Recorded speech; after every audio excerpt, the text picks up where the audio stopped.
Everybody, this is Brother Mike Joseph coming to you from King James Bible University, KJBU. Before we get started, I would just like to let you know KJBU does not partner or have any dealings with any Christian churches, Christian anything, or any camp doctrine. We stand alone and we go by the King James Bible, sovereign. All right. Today we'll be going and taking a look at the sloth. You know, in the past few months and weeks, we've seen a lot of teachings going on about the sloth. Today, I'll be bringing in what I've learned so far from the sloth. On the right-hand side, you'll be seeing a picture of the sloth. I'll be going back and forth with different pictures just to see if you guys see the relations that's going on. Title of the teaching is Am I a Slothful Servant? So to begin with, sloths are blind in the daytime and are completely blind when the sunlight is out. So they can't see when light is out. They are also colorblind, so they can't see color at all. They use 90% less energy than any other animal and are the slowest mammals on the planet. Some reasonings, they eat the leaves off trees where they get barely any nutrients from. So they eat the leaves. They don't normally eat the fruits and things like that. They only eat the leaves themselves. So they get the bare minimum of what they're supposed to get. Sloths are fearful and always afraid to get hunted. But they are willing to fight when they are being attacked.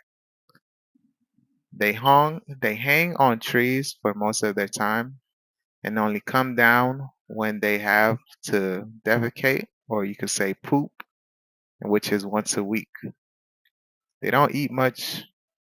When they do, it can take up to 1 month for it to digest properly. They rarely migrate to other locations or trees. As long as the tree they hang on is thriving and produces leaves, they will continue to stay there. One of their natural enemies is the harpy eagle. Now think about with the eagle and their vision. The sloth only avoids it by completely staying still, trying not to get noticed. They camouflage with the tree, blending in and acting as if it's part of the tree. We will start here with Proverbs 21, verse 25.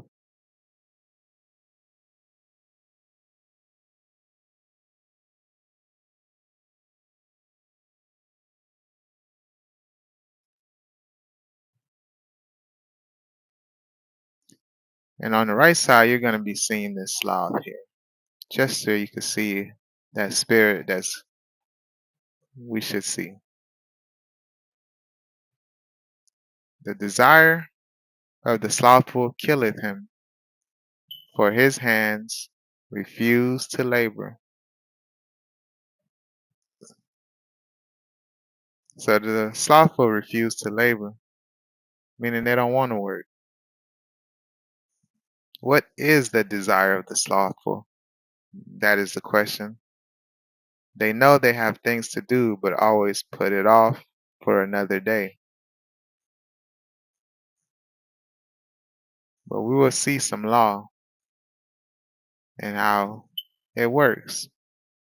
So we go to Exodus 22.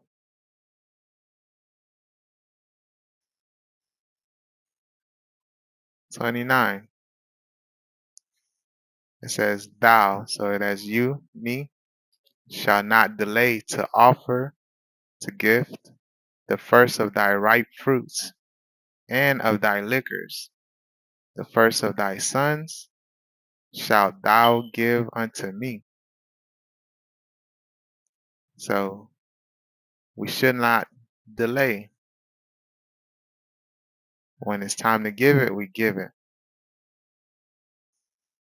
Some of us like to delay, take our time to offer our ripe fruits, our good works, our tithes, what we have learned from God.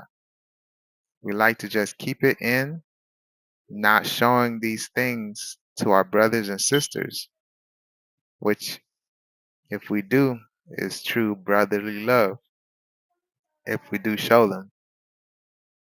Fruit is meant to be shared and eaten. Fruit not shared or eaten rots over time, and the use of it becomes vain because it's rotten. Now, the question is, am I a slothful servant? This question is to myself, and if you want to answer it, you can answer it truthfully. So, this answer for me, this question was written April 21st, 2023. It's been in my notes since then. You know what that shows? It shows how slothful I've been because this teaching should have been finished, stamped, and completed right there and then in April 21st, 2023. This question should have been answered a while ago. This question is towards myself, and if you can take anything from it, that's just a plus. If and when someone comes to the truth, you learn that there are things that must be carried out and done. However, most of us don't do it and excuses are made. When this happens, we are being slothful. That word is written, that word slothful is written many times, giving warning of what a slothful person is. We put off tasks because when doing that set task, it makes us feel a certain type of way, either shame or maybe stress, or shows off our own dysfunction. But so we don't like to see ourselves in the mirror. But we are servants to God, and we're here to do a work. And let's see that in Leviticus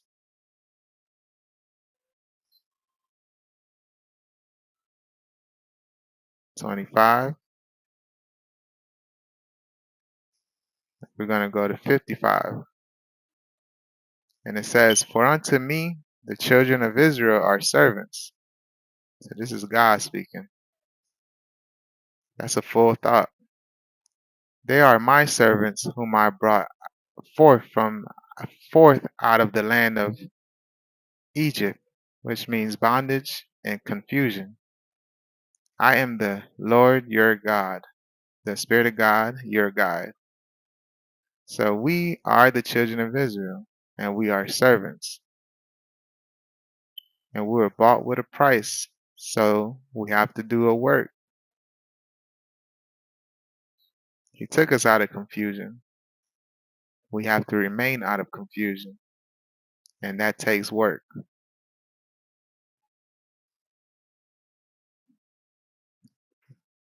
What is a servant? That's the question. A servant is someone that rules a specific task or tasks given by one who employs them, also known as the master. One servant may be tasked to rule the kitchen, one cleaning the bathroom, one letting people in, one to plant things, one to bring things to people. Each servant has their own tasks that must be taken care of, but it's working for that one master. We will see that description here. We're going to go to 1 Corinthians. We're going to go to chapter 12.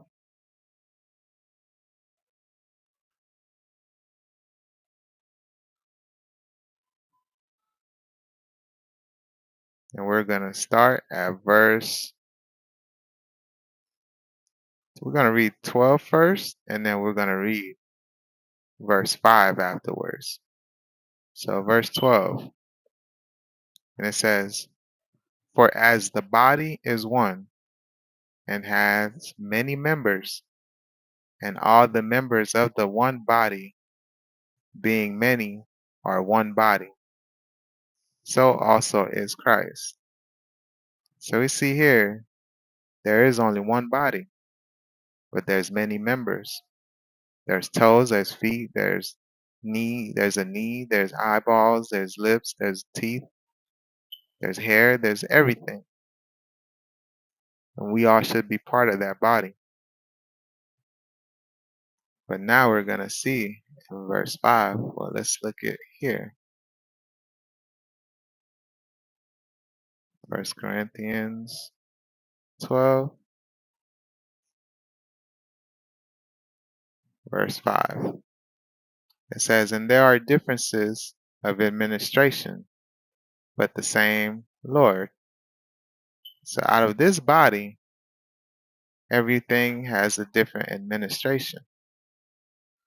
So everything has a job to do. Every one of us. Some might be a foot, some might be a toe, some might be a nail. Either way, we have to do a work. We are part of this administration.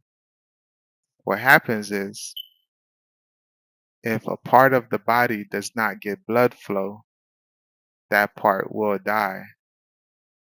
So to keep it from damaging the rest of the body, it must be cut off, like a blood clot. And we know the blood is the lifestyle. So if the lifestyle does not get to the toes, that toe must be cut off. But since this is a spiritual body, all that's going to happen is it will be replaced and overturned. And we don't want to be cut off and overturned. But if you're being slothful, it just means you could care less about what may happen. So we're going to go to Malachi 1, and we're going to go to verse 6. It says, "A son honoreth his father, and a servant his master." Remember, the master. So the son honoreth his father, and a servant his master. If then I be a father, so the Most High is speaking, he's the father, where is my honor? So where is his honor? Where is his respect? If I be a master, where is my fear? So where is our desire towards him? Saith the Lord of hosts unto you. So he said that to all of us. O priests that despise my name. And ye say, wherein have we despised thy name? So we saying, yo, where did we despise the way that you gave us? Your way. Where did we despise your way? We despise his name and way in slothfulness, not working. While it looks like he's not here or he's missing,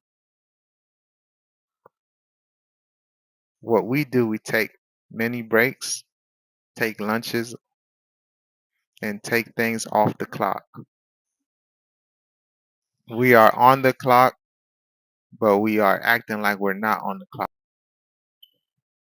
So we act like we're off the clock, but we're actually on the clock. But we're laying down, overtaking our lunches, overtaking our breaks. We're going to go here to Proverbs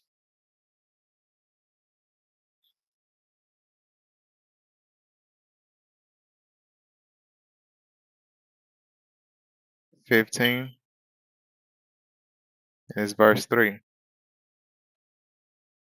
The problem is, We think he's not looking.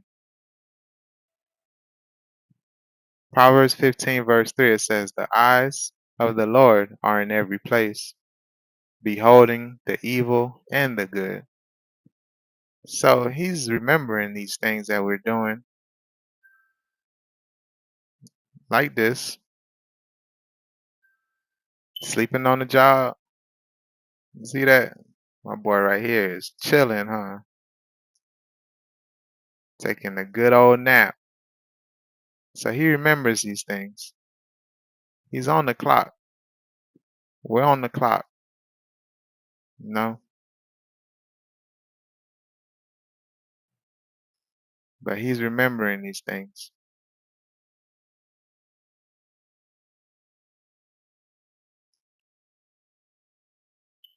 Okay, let's go to Proverbs 6:10.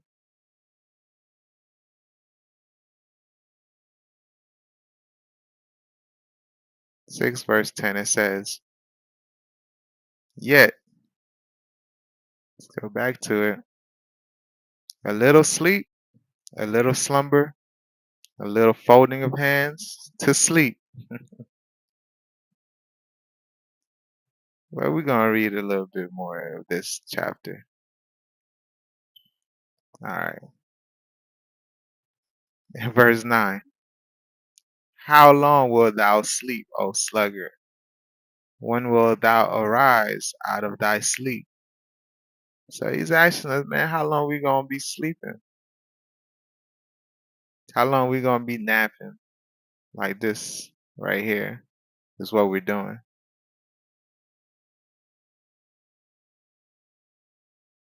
Remember, he sees we're clocked in, but we sleeping on the job, taking a nap. The thing is, what we like to say is, I'm just speaking on myself. This is what I like to say. Oh, I'm just going to do it later. That's a statement. Then later comes. And another statement. Oh, I'm going to do it in the morning. Then the morning comes. Oh, I'm just going to do it later. And the cycle continues until it's too late. And we become as those 5 foolish virgins. Let's get an example of these foolish virgins. I'm going to go to Matthew.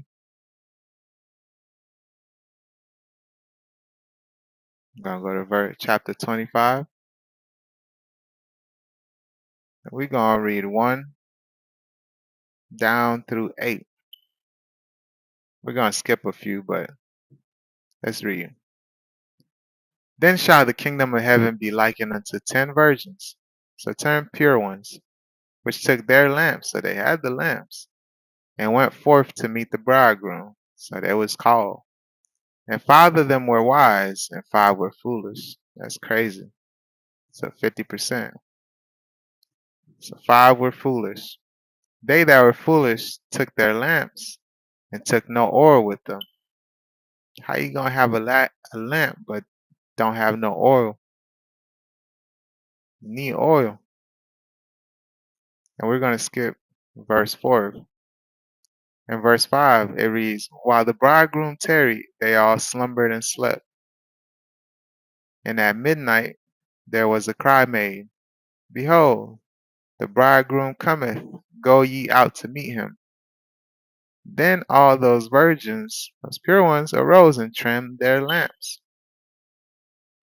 Oh, here's the problem. And the foolish said unto the wise, give us your oil, for our lamps are gone out.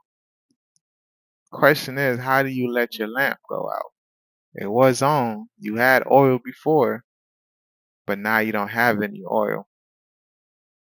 That's a big problem. Where's the oil at? That's a question. Answer, nah, it went out because the olive was not beaten. The olive is given to make more oil, was not properly used and managed by these foolish virgins. Even if more olives were given, they still would not be used. by these foolish pure ones. Leviticus 24, verse 2 is going to tell us something.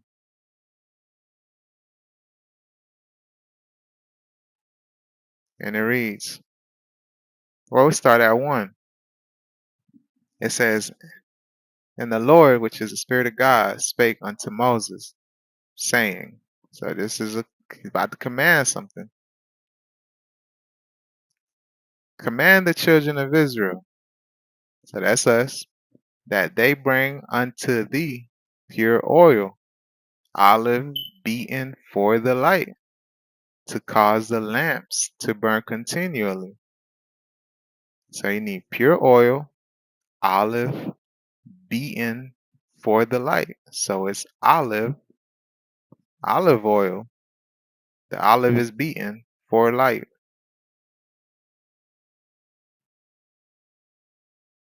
The olive, which is showing the endurance and resilience, must be done through discipline, which is that beating. A sloth, let's go look at it. And look at that boy. A sloth has no discipline, has no chastisement or correction. A sloth just be chilling without a care in the world, laying down, just enjoying doing nothing. A sloth says they have no master, or master is not even looking, so I'm just gonna chill. All right. So now we're gonna look at the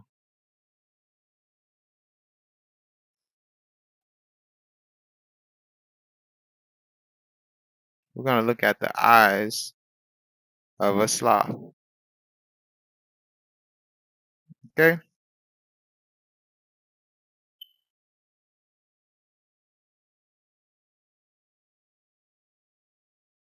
Cute creature. All right. Let's look at the eyes of the sloth. They cannot see in the light, or you can say when the sun is out, they can't see at all. They see in the dark. They are colorblind. To see this sloth, we learn the attributes of the animal. We will see the reasons we are compared to it. As Romans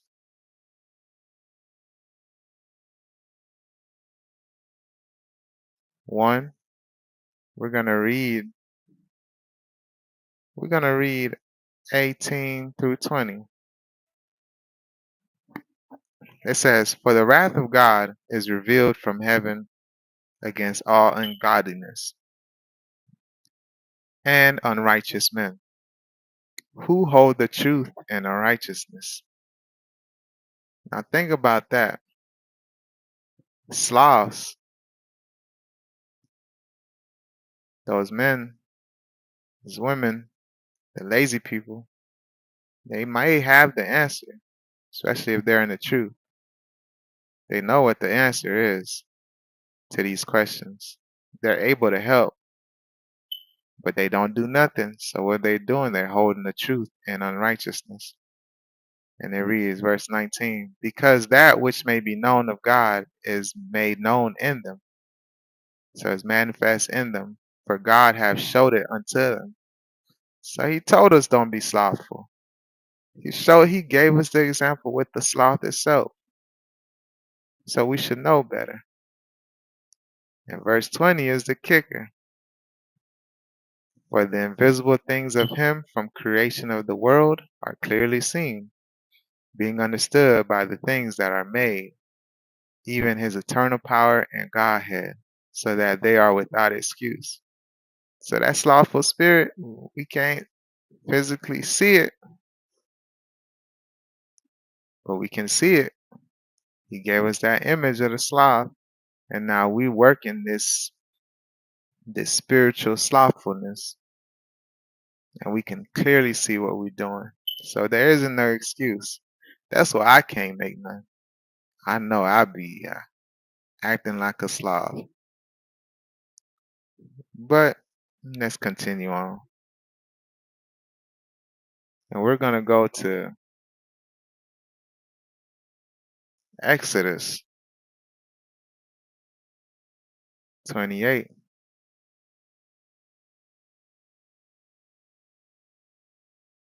I'm sorry, y'all. Deuteronomy 28.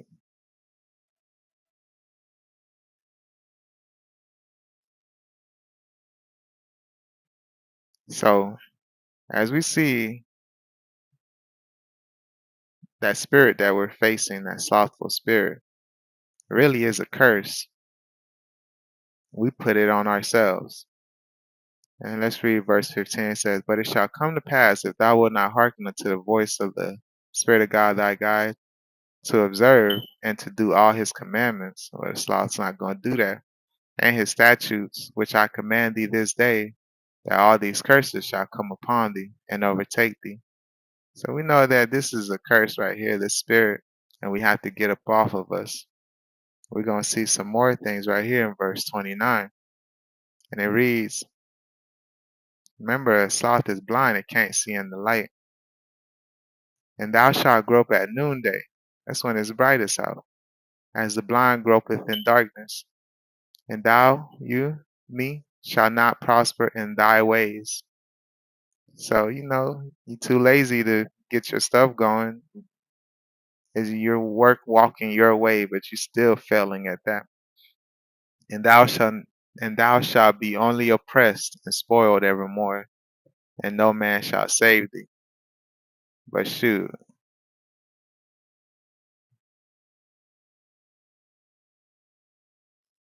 he's like this. He could care less again because he's a Slav. "Oh, I'm not prospering. That's fine. I'll get up. I'll do better tomorrow." All right, but let's keep going. And again, so thou shalt grope at noonday, which is in the middle of the day, when it's brightest outside, as the blind gropeth in darkness. "Thou shalt not prosper in thy ways, and thou shalt be only oppressed and spoiled evermore, and no man shall save you." So we should be seeing, we should be able to see in the noonday. When all the knowledge is out, we should be able to see it when all the light is out. But we grope as if we were blind. "As the sloth gropeth in the brightest of the day, so is a slothful person, unable to see and understand when things are clear and should be understood clearly."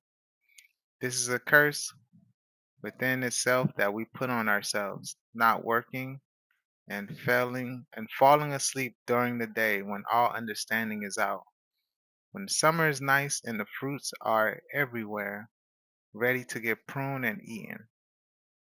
Let's look at another verse, John 9.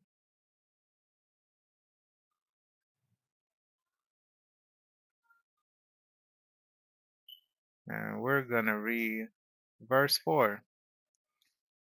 "I must work the works of him that sent me while it is day."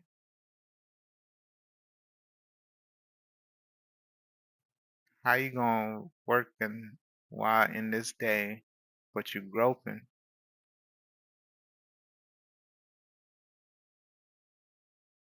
"The night cometh when no man can work."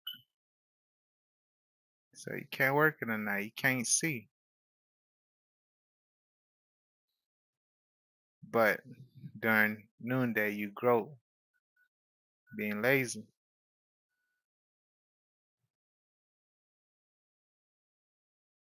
We should be working when it's light out and not be blinded by the light. Because if we are blinded by the light, it's from our own works. As the children of Israel, we are blinded. As the children of Israel, we can be blinded from the light, just like a slothful person can be. Comparing how when Moses came down from Mount Sinai, how his face was shining, children of Israel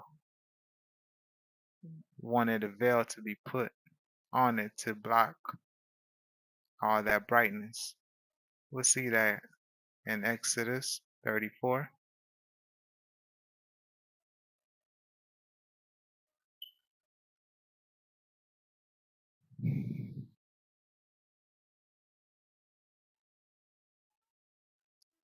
And we're going to read verse 29.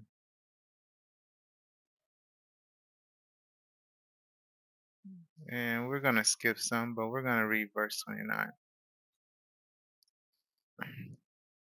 And it says, "And it came to pass when Moses came down from Mount Sinai with the two tables of testimony in Moses' hand, when he came down from the mount, that Moses was not that the skin of his face shone while he talked with him." So Moses didn't know, like his face was shining. And when Aaron and all the children of Israel saw Moses, behold, the skin of his face shone, and they were afraid to come nigh him. So they was afraid because his face was shining. Moses was being steadfast. He was getting it in. Verse 31, "And Moses called out unto them, and Aaron and all the rulers of the congregation returned unto him, and Moses talked with them." So Moses was speaking to them. And afterward all the children of Israel came nigh, and came closer.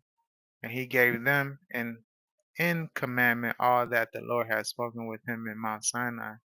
So Moses was shining because everything that he knew, all these commandments, all these things that the Most High gave to him, he was shining because he understood and he knew that light was shining in that man.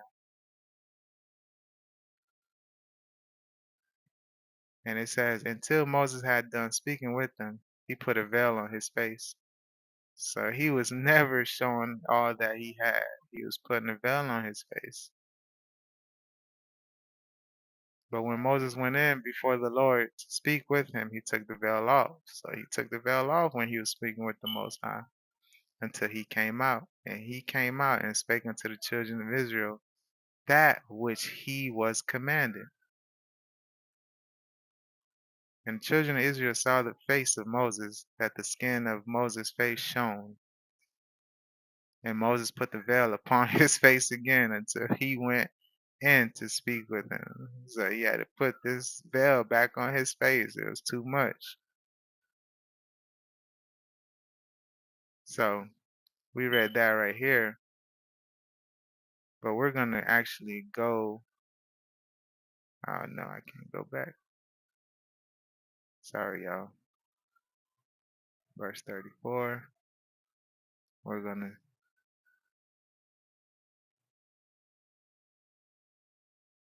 see this right here. We're going to see why Moses had this veil on his face. And we're going to actually go to 2 Corinthians 3:13 just to get a little information, some commentary you heard. And it reads, let's start at 12. Seeing then that we have such hope, we use great plainness in speech, plain words, and not as Moses, because Moses, some people couldn't understand what he was saying. Let's read. Which put a veil over his face. Dark speeches was going crazy. That the children of Israel could not steadfastly look to the end that which is abolished. Steadfast. They couldn't be steadfast. Continue to work, continue to push. In verse 14, but their minds were blinded. They was blinded, couldn't be steadfast. For until this day remaineth the same veil untaken away in the reading of the Old Testament, which veil is done away in Christ. So when that Spirit is on you, this veil should fall away. Should be able to see when there's light out.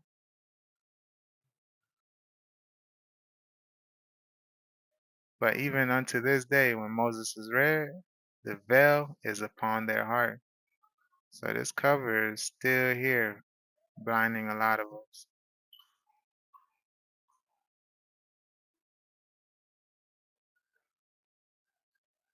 And a lot of us are groping, loving the slumber, not understanding we cannot see. We are blinded by laziness. The feeling of doing nothing feels good. Instead of removing the veil to see truth, we rather close our eyes and go to sleep, waiting for the night to come because it is easier to see for us in the dark. We should not let the slothful spirit overtake us. And let's go to Proverbs 6:4.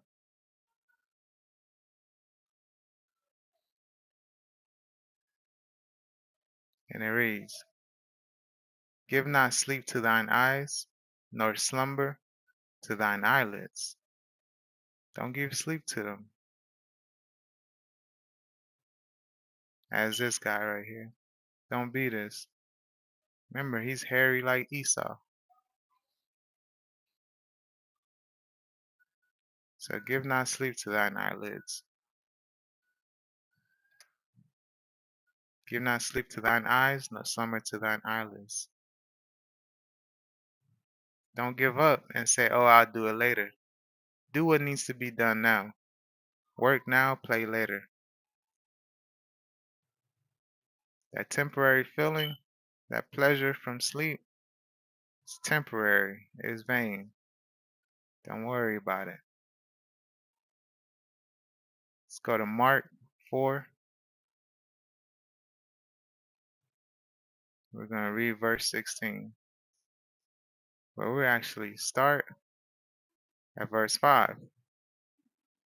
No, actually, we're going to hop around in this chapter a little bit. And let's get some help with this right here. We're going to hop around. Let's see some of these things. Mark.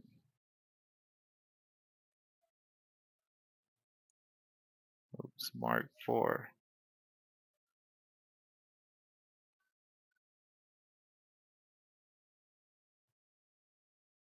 Okay. So right here in verse 2 it says, And he taught them many things by parables and said unto them in his doctrine. So he's about to give them a parable. Hearken, behold, there went out a sower to sow. And we're going to skip to verse 5 and see this one right here. And some fell on stony grounds, those seeds that were sown, where it had not much earth, and immediately it sprang up, because it had no depth of earth. Now we're going to skip right here to verse 16. And these are they likewise which are sown in stony ground, who when they heard the word immediately receive it with gladness. So you receive the word, so you know what you got to do, and you received it with gladness. You're happy about it, had joy. But remember, they have no root in themselves. They can't control themselves, man. And so endure but for a time. Just for a time. Endure. Put in work just for a little bit, but for a time. Only a little bit. Afterward, when affliction or persecution arises for the word's sake, immediately they are offended. Now let's see what's going on. These are some questions that's about to be asked. You mean I have to continually beat the olive to get oil? That's a question the slothful will ask. You mean I have to continually work That's another question. Including and search out of the book. That's a continuation of that question. You mean I really must show what I've learned to my brothers and sisters? It's another question. Here's the answer of the slothful. Well, I'm going to get to it eventually. Yeah, probably tomorrow. I'm going to do it Wednesday. Man, listen, if I don't do it by next week, just come get me. Don't worry. Next week comes though. Yeah, man, next month. I've been so busy. That's the answer of the slothful. The problem is no one knows how long they have to do these things because one day the bridegroom will come back. Now we're going to see some things. Don't be a foolish virgin. Let's go to Ecclesiastes 9. These are some of my favorite verses. They like to keep me in check. They do keep me in check. Let's go to it. Verse 10. Whatsoever thy hand findeth to do, do it with thy might. For there is no work, nor device, nor knowledge, nor wisdom in the grave, whither thou goest. So we all going to the grave. We all going to die one day. So we got to do these works with our might. Verse 11. I returned and saw under the sun that the race is not to the swift. So this lifestyle is not for the swift, nor the battle for the strong, neither yet bread to the wise, nor yet riches to men of understanding, nor yet favor to men of skill. But time and chance happeneth to them all. So we all have a chance. But if we rolling like this, look at the daytime. It's daytime right now. And he's asleep. He's slumbering. Chance happeneth to them all, to all of us. We all get a chance. All of us. Look at this. It's daytime. My boy is asleep. Let's keep reading. For man also knoweth not his time, as the fishes that are taken in an evil net, and as the birds that are caught in the snare. So are the sons of men snared in an evil time when it falleth suddenly upon them. So I don't none of us know when it's our time. It might be today, it might be tomorrow. And if we ain't putting no work, we have this spirit right here in us, you know what's gonna happen. So you see this, look at one more point. You see the smile of the sloth? Should look at it. And we're gonna go to Ecclesiasticus.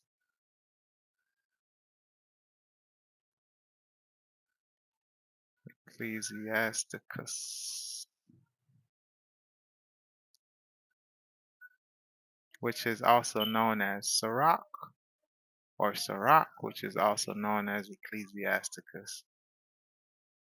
And we're gonna go to 13.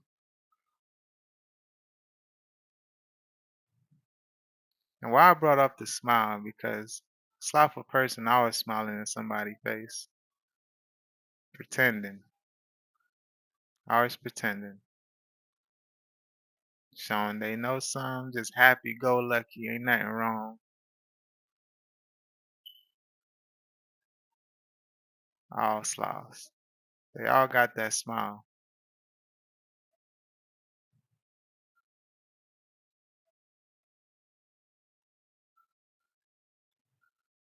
They all got that smile. And most I ain't give them that smile for no reason. He ain't do it for no reason. He don't do nothing for no reason. But let's read. All right. And we're going to start at Ecclesiastes 13. And we're going to start at 3. The rich man hath done wrong, and yet he threateneth withal. The poor is wrong, and he must entreat also. Verse 4. If you be for his profit, he will use thee. But if thou have nothing, he will forsake thee. Remember, a sloth hangs on a tree until all the leaves are gone, and then there ain't no more leaves to eat, he'll jump to the next tree. But if that tree is always there forever, he'll stay there forever, not adding nothing to that tree. Remember, a tree, teacher, elder. All right. If thou have anything, he will live with thee. Yeah, he will make thee bear. Yeah, that leaves. He will not be sorry for it, man. He gonna eat all of it up as slow as he can, but he gonna eat as much as he wants. Verse 6, the kicker. If he have need of thee, he will deceive thee, and smile upon thee, and put thee in hope. He will speak thee fair and say, what wantest thou? Hey, yo, elder, what you want me to do, man? I got it. Listen, I'm going to go do this teaching right here. I'm going to go help this sister and this brother over here. I'm going to go do this. I'm going to go do that. But they never do it. Because why? They chilling. Slothful. Yeah, they slothful. In verse 7. Oops. So verse 7. And he will shame thee by his meats until he have drawn thee dry twice or thrice. And at the last he will laugh thee to scorn afterward when he seeth thee. He will forsake thee and shake his head at thee. So he gonna put you to shame for his slothfulness. Whatever comes out his mouth, all his bread, all his doctrine. It's lazy. He ain't put no work into it. But we'll see the difference. Let's go to Ecclesiasticus 21.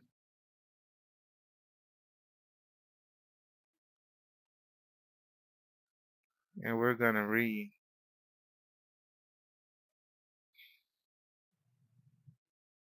just verse 20. A fool lifteth up his voice with laughter. It's that sloth. But a wise man doeth scarce smile a little. Sloths always smiling. Always smiling.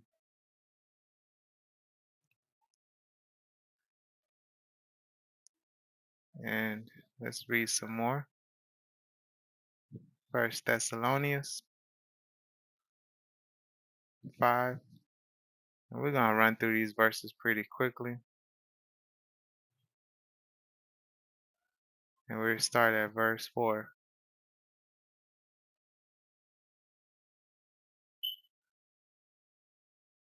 Man, no. Let's start at verse 2. All right. For yourselves know perfectly, you being a sloth, know perfectly that the day of the Lord so cometh as a thief in the night. Remember those 5 foolish virgins. You gotta be steadfast. For when they shall say peace and safety, oh, my boy right here, then sudden destruction coming upon them as travail upon the woman with child, and they shall not escape. Boy, that eagle gonna get you, my boy, and my lady. It's gonna get you.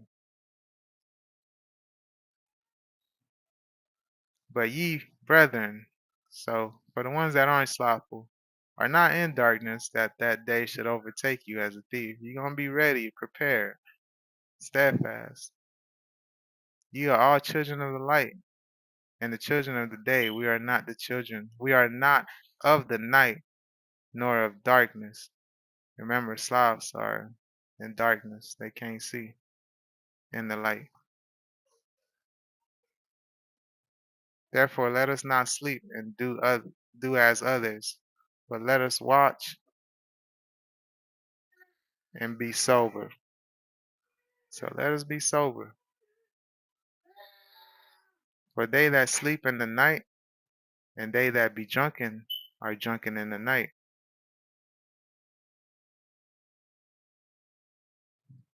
But let us who are of the day be sober, putting on the breastplate of faith and love, and for a helmet, the hope of salvation.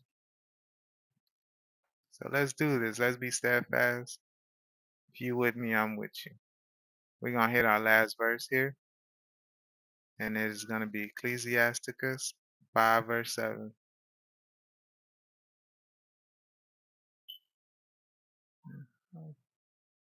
It's in the Apocrypha, which is also the Sirach.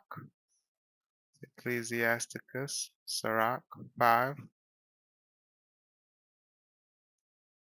Very important.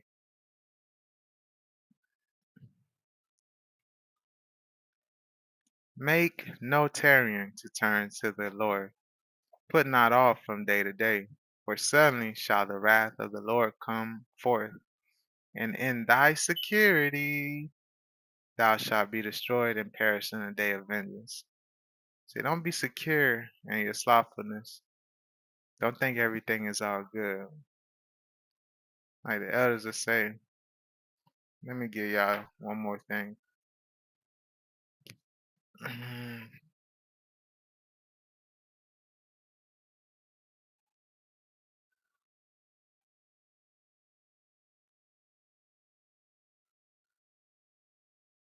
Man, I don't know if it was a squirrel that was eating the grapes, but it was something.